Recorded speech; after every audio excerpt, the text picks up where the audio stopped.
自即日起，学子可前往太初古矿历练。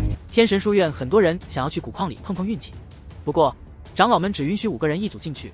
第一批就有月西族的紫衣女修和其他4个人入选。他们拿着9黄炉，催动法力，9只凤凰从炉子里飞出来，护在他们周围。然后他们毫不犹豫地跳进了古矿。所有人都在等待，看他们能不能活着出来。古矿里面赤霞闪烁，9黄炉的光芒照亮了黑暗。月西族的女修和其他人一路小心翼翼地前进，避开了很多危险。他们心里都想着，要是能找到生命之石，那可就发了。不过他们也有些担心，9黄炉一直在颤动，好像和古矿有什么呼应。这时候一个人说：“你们说那个叫10号的家伙还有可能活着吗？”月西族的女修嗤笑一声：“就他，下界的修士怎么可能活下来？他肯定早就死了。”还有人说，要是能找到他的一块骨头，拿回去给那些人看看，让他们知道10号不过如此。他们正说着，突然看到一个人影从一座宝池里走出来，精神饱满，目光犀利，正是10号。他听到了他们刚才的话，脸上露出冷冷的笑容，眼神中带着一丝杀意。10号的身影突然出现在那5人面前，把他们吓了一跳。这5个人本来以为10号早就死了，结果看到他还活着，而且看起来精神抖擞，他们心里那叫一个震惊。有人忍不住问道：“你是谁？”10号冷冷地看着他们，没说话，但眼神里全是警告。这5个人很快回过神来，他们看到了10号身后的宝池，里面散发着鲜光，五彩的液体透亮无比，还带着迷人的清香。他们一下子就猜到了，这是传说中的仙药池，这种东西在传说里才有。没想到他们居然真的见到了，他们的眼睛都亮了，贪婪、渴望、希冀，各种情绪在他们脸上交织。他们心里想的是，这宝池要是能让他们用上，那简直是脱胎换骨的机会啊！不过10号他早就把宝池封住了，虽然还是能闻到一点药香，但大部分都被他控制住了。那5个人看到宝池，眼睛都红了。10号还敢挡他们的路，简直是找死！他们心里盘算着，有9黄炉在手，10号根本不是对手。月西族的美女最先反应过来，她激动地说道：“这里有长生药，我们一定要拿到！”其他人也跟着兴奋起来，他们觉得只要拿到长生药，就能得见不灭，永远活下去。10号看到他们的表情，冷笑了一声：“白日梦醒了吗？”这句话把他们从幻想中拉了回来。他们意识到10号的强大，而且看起来不太好惹。“你就是那个来自下界的人吧？”一个人开口，语气里带着高傲。10号心里一愣，他没想到3000道州的人居然会被称作下界，这让他有点不爽。他冷冷说道：“无量天人劫地灵，但要是都是你们这种货色，那也不怎么样。”这下那5个人被彻底激怒了，他们觉得10号这是在挑衅。他们决定动手，要让10号知道，无量天的修士可不是好惹的。可是10号早就准备好了，他的速度比他们快得多，一下子就冲到了他们面前。他一脚踢出，带着龙影般的气势，直接把一个人踢飞了出去。其他4个人吓坏了，他们没想到10号这么厉害。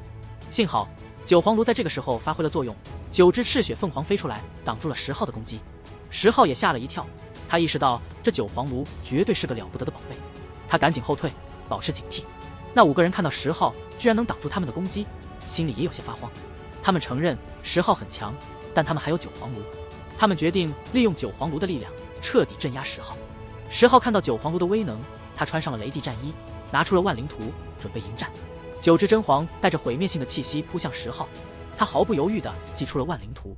万灵图发出柔和的光芒，冲进了火光中，和9黄炉撞在了一起。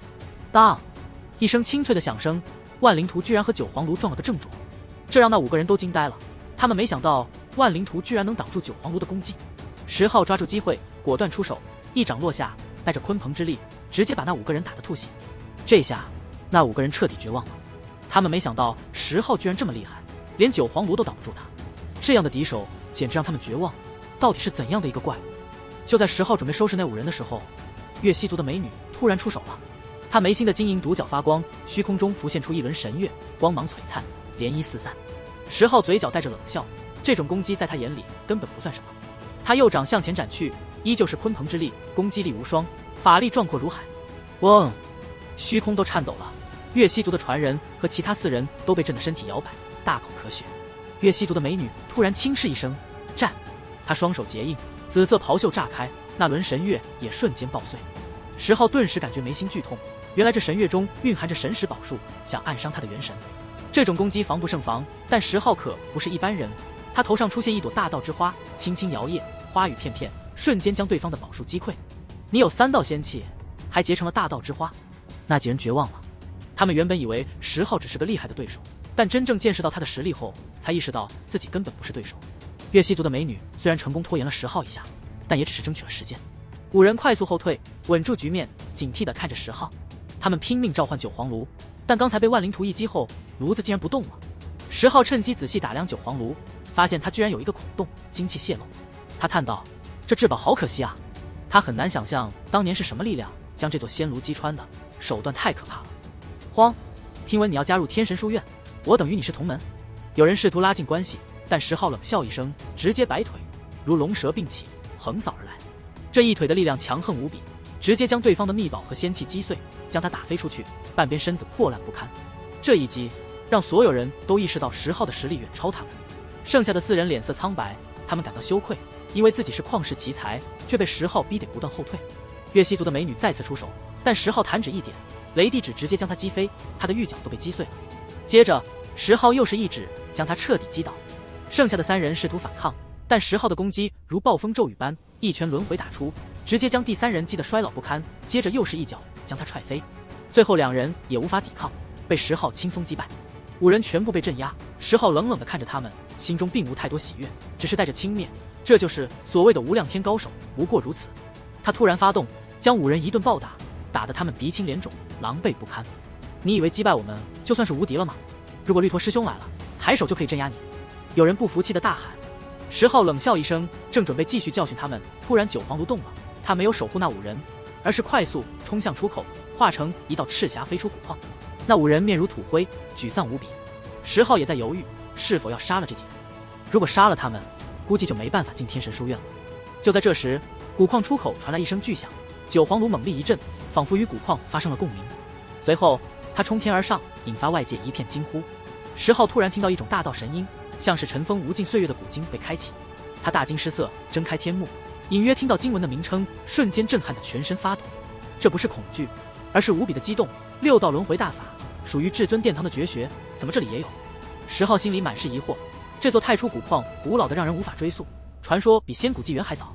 这里居然有6道轮回天宫，这是谁留下的？充满了神秘。外面的人比10号还震惊，因为九黄炉最终挣脱了束缚，独自冲出了地表。它燃烧着，发出嘹亮的凤鸣声，9只真皇展翅翱翔，火光熊熊，笼罩天宇。这神炉在轰鸣，在复苏，仿佛有气灵在现。那古矿中好像有诵经声，你们听到了吗？有人惊呼，声音中带着震撼。大家都知道，这里葬下了太多秘密，连九黄炉都是从这里出土的。现在古经文传出，谁不吃惊？很多人恨不得冲进去抢夺。那几位天才呢？怎么没有回来？只有九黄炉独自回归。有人清醒过来，提出了这个问题。其他人面面相觑，叹道：果然不愧是太初古矿，那几人拥有九黄炉都保不住命，最终还是死在这里。天神书院的2位长老脸色难看，他们借来了至宝神炉，结果5名弟子还是出了意外。不过一位长老突然露出异色，他袍袖中的5盏铜灯，灯芯处火光摇曳，那是魂火，说明弟子们还没死。他们还没死，这经文声该不会是因为他们而起吧？有人猜测，不少人都露出怀疑之色，觉得这也许是真的。许多人的目光都变得火热，盯着古矿入口。天神书院的天才们一个个跃跃欲试，太初古矿里出的东西没有一样是凡品，都是天地间的瑰宝。比如说生命之石，它可以增寿改命；比如说九黄炉，它成了无量天第一法器。如今一部古经要重见天日，怎能不引人心惊？长老，我等也愿进去，一是救同门，2是去夺造化争机缘。有人直接说道，想要再进去，必须借助九黄炉，不然进去就得死。有人带头后，其他人都心动了，因为这经文的价值多半不在九黄炉之下。一时间，天神书院的天才们都心动了，纷纷请愿要下古矿。旁边其他势力的人马也眼热不已，若非顾忌天神书院，他们早就抢夺九黄炉，冲进古矿了。好吧，既然那5人魂火还在，证明他们还活着，于情于理，我们都得救他们出来。若有古经，算是你们的造化，路上小心。一位长老同意了，另一位长老补充道：人数依然不能过5，因为这些天才太宝贵了，不能随便折损。九黄炉在虚空中沉浮，好长时间才平静下来。一位长老招手将他接引过来，送给了刚才选出的5人，叮嘱他们小心。此时10号却宁静了下来，静静聆听大道神音，默默体悟。可是经文声太虚幻，他并不能听到全部。不知不觉间，他正一步步向前走去，接近生源。忽然一种无比恐怖的感觉从他心头升起，超越以往，胜过所有险情。10号机灵打了个冷战，一下子恢复过来，盯着前方。他止步了，虽然经文声诱人，但他直觉告诉他很危险，一个弄不好就会形神俱灭。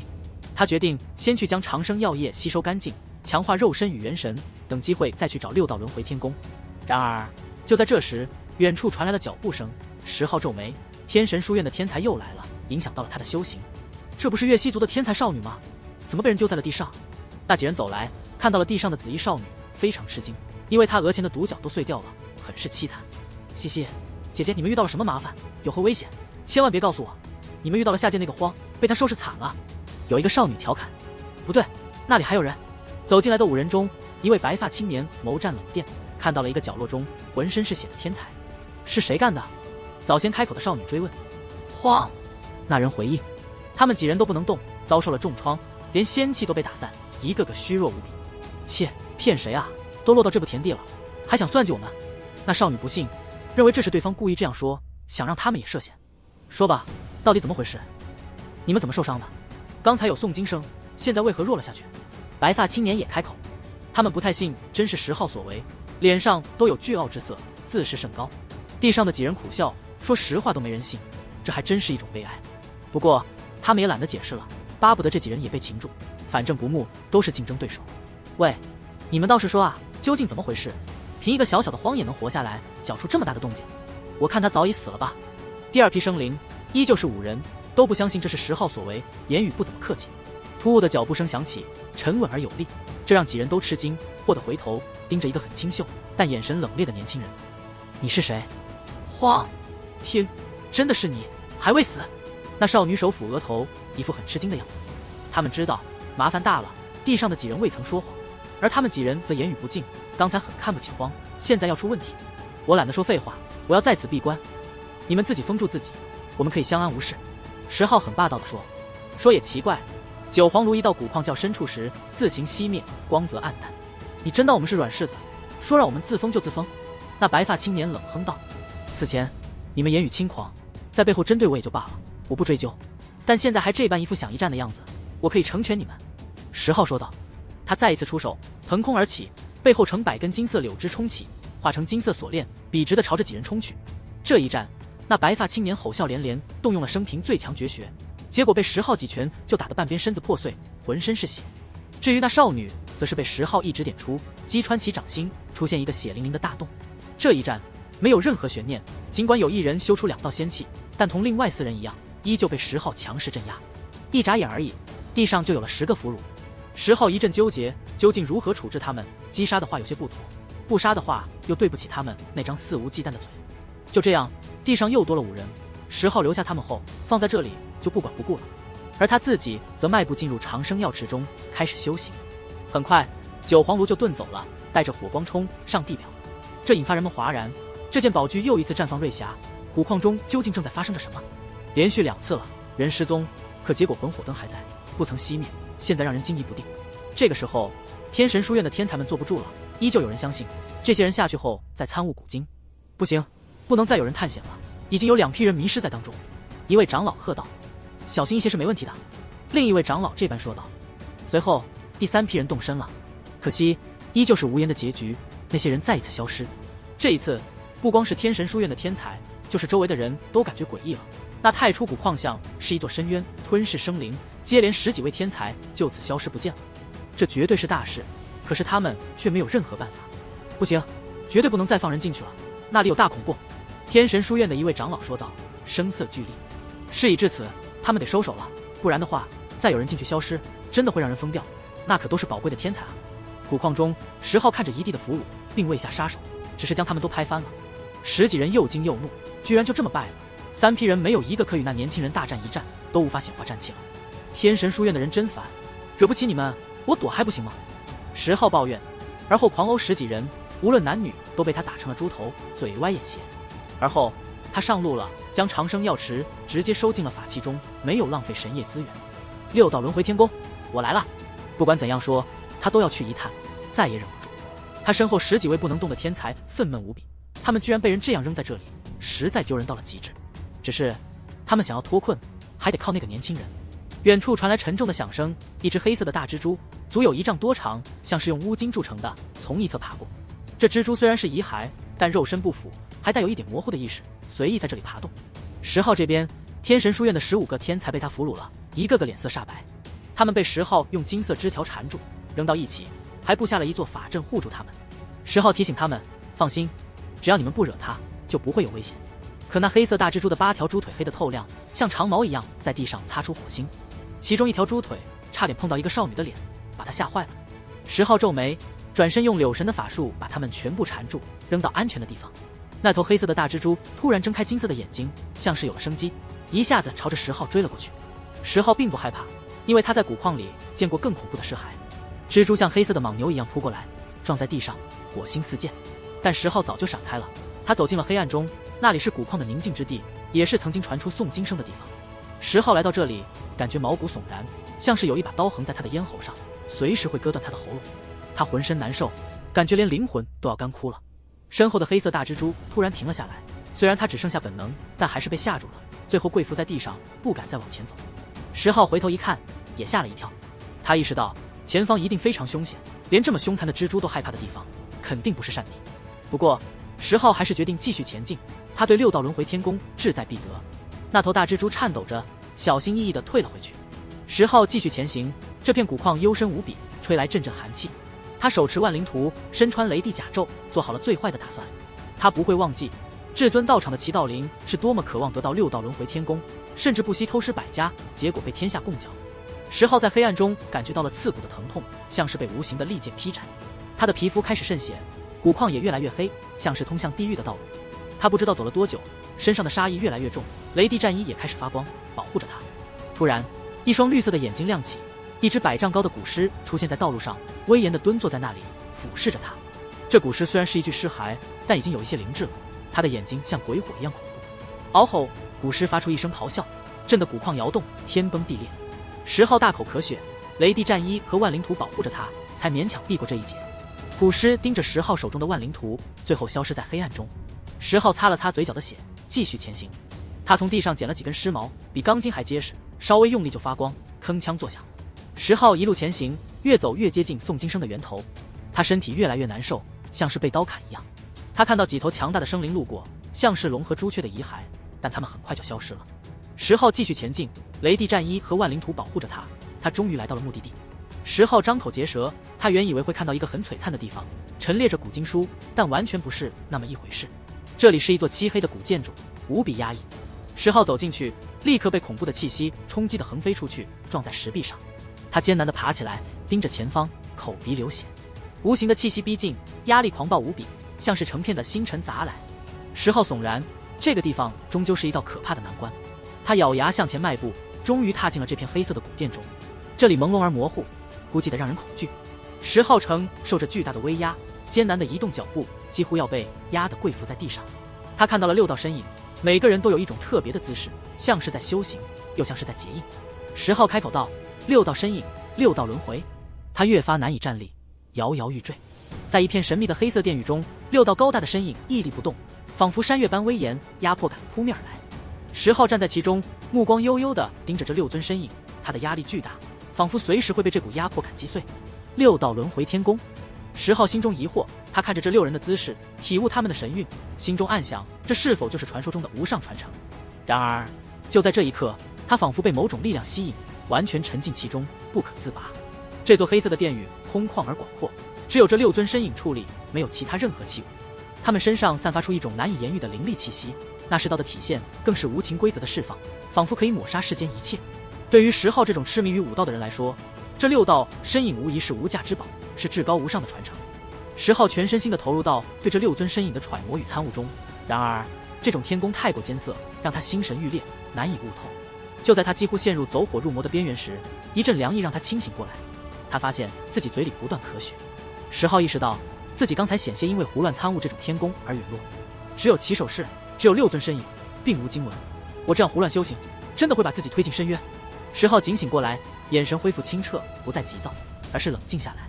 他明白，没有真正的经文，仅靠这6种姿势是难以完全悟透的。这天宫博大精深，繁奥无比。10号恢复了平常心，以冷静的状态审视这里的一切，寻找自己所需要的法门。这6尊身影从年轻到中年，再到老年，每一个都英雄气盖世，他们的肉身不腐，依旧散发着磅礴之气。石浩怀疑他们的体内可能还残留着无尽的血精和神力。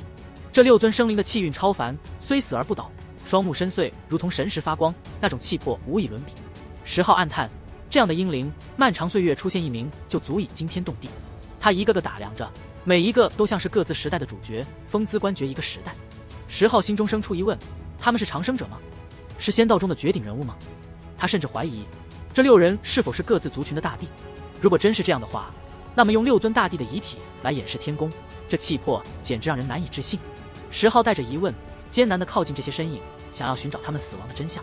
他发现其中一个少年的后脑部位有一个剑孔，还残留着半只漆黑如墨的残剑。